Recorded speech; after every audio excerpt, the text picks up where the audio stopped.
We haven't seen numbers like the ones you posted last season since Ray Bork, whose number incidentally hangs from the rafters at TD Garden as we join you from Fenway Park. Torey, you look great. You must be pretty pumped up about the coming season, huh? Thanks. Yeah, it's also good to talk to you guys, somewhere else besides the ice rink. But yeah, it was a long summer, obviously, an earlier exit than we anticipated. So I had a lot of time to get to do other things and prepare for this season. And obviously, we're all excited about the pieces that we have in place for the upcoming year. How are you feeling? You ended the season with a broken ankle. How's kind of the rehab? Are you feeling almost 100% yet? Yeah, it's been a long summer.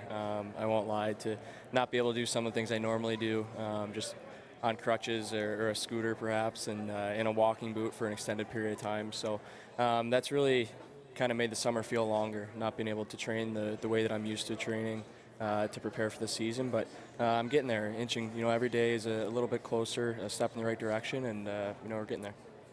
TD Garden has been transformed in the last couple of years. Now, you were probably in grade school when the old Boston Garden still stood, but the North End was a little bit sketchy. But the Jacobs family has completely transformed that end of town.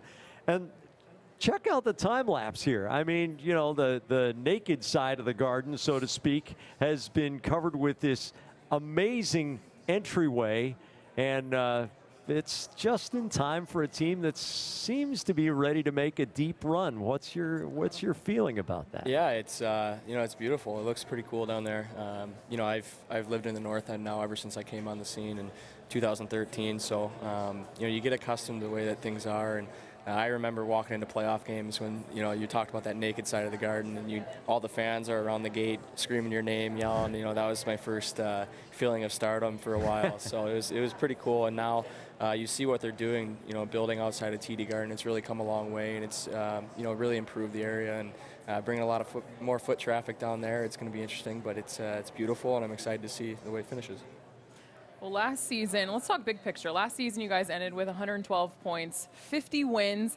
To some people, you guys kind of exceeded expectations a little bit. Coming into this season, how are you feeling? Do you feel like you're going to exceed even those expectations? Yeah, always. I mean, that's what we try to do as, not only as individual athletes with our personal goals, but as a team. We obviously go out there. You can't win the Stanley Cup on game one, opening night, but, it's a work in progress. So we're excited about the group that we have. We understand now that teams aren't going to be surprised by whether it was, a lot of the younger guys that came into the league and really, pushed for jobs and what they did to make our team better. Now teams know what we have, and they're going to bring, every single night their best foot forward so that, we're tested, and ultimately that's probably going to make us better as a team, for the long stretch of the season. So, I'm excited about what we have. I think everyone else is too, and obviously big expectations. Torey Krug, you're really one of the special players of this generation of Boston Bruins. We cherish watching you on the ice. You do magical things that amaze us all the time. They probably don't amaze you, but we're in the business of being amazed and talking about it. And thanks for joining us. And maybe if you're a Torey Krug fan, you donate $47. That'd be a nice number. I like that number. Thanks for joining us, Torey. We'll see you this season. Thank you guys.